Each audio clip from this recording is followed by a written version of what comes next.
ისევ წარმოგიდგენთ ვარჯიშს 4-3-ზე, ამ შემთხვევაში დამცველები დგანან წინა მოწეულები და 3 უკანა ხაზელი არის თავდასხმაში და 1 ხაზის მოთამაშე, რომელსაც მცველი არ ყავს.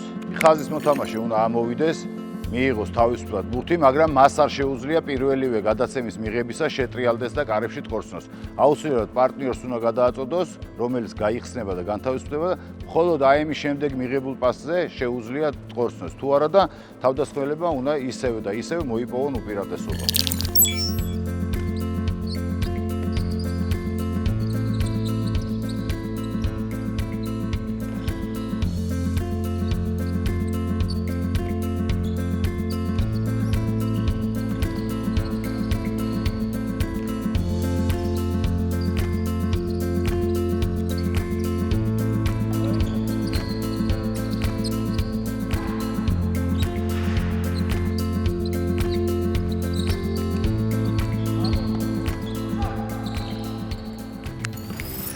რაც უფრო იზრდება მოთამაშეების რაოდენობა, მით უფრო მეტი გადაწყვეტილების მიღება საჭირო და მით უფრო რთულია.